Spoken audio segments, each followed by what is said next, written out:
When I met Bella, she looked like a dream. Beautiful, magnetic, the kind of woman who made every head turn.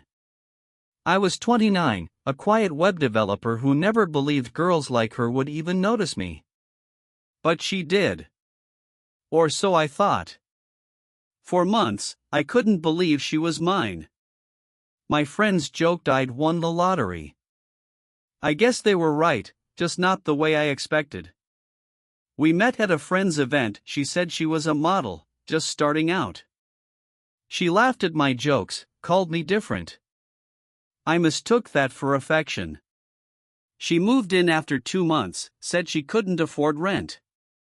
I didn't mind. I paid for her clothes, taxis, photoshoots, anything she wanted. Because I loved her. And when she started hinting about marriage, I actually thought she meant it.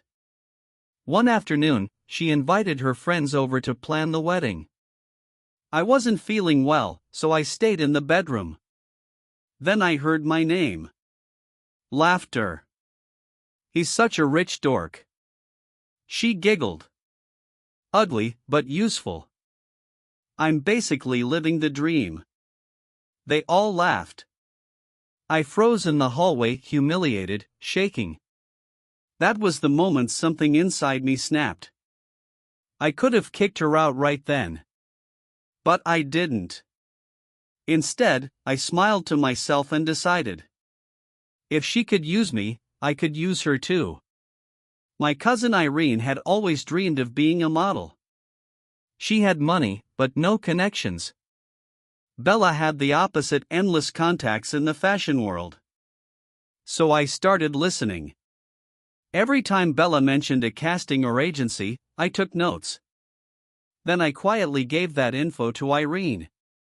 Soon, Irene began getting contracts, big ones. She even paid me a share of her earnings out of gratitude. I didn't feel guilty. After all, Bella had turned our relationship into a business deal first. 4 months, I played the perfect boyfriend. Flowers, compliments, smiles. All while building my own small empire behind her back. She had no clue. When she asked about wedding plans, I told her I'd take care of everything. I didn't book a single thing. By the time I'd made enough and Irene was successful, I was done pretending. When she asked about the wedding invitations, I told her the truth. There's no wedding, Bella. There never was. She stared at me, confused.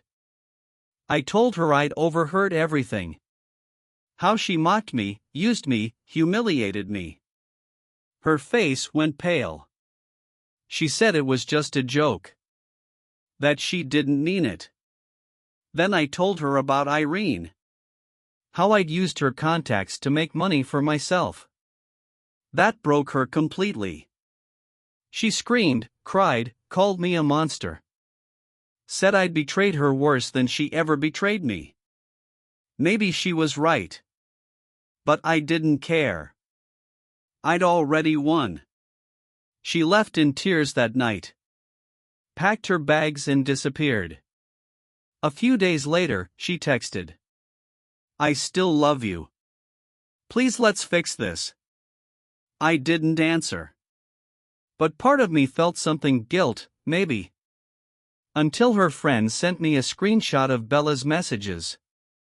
She'd told everyone she just needed a place to stay. Until the loser takes me back or I find someone new. That killed any remaining sympathy.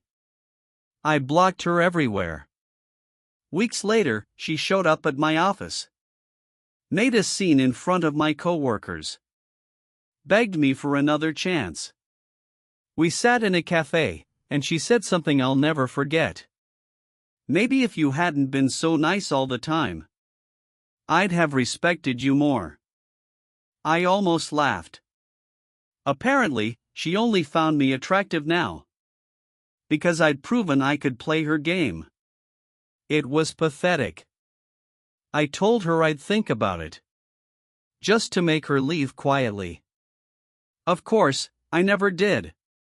She texted again from another number, threatening to expose me, to tell everyone I'd used her contacts for money.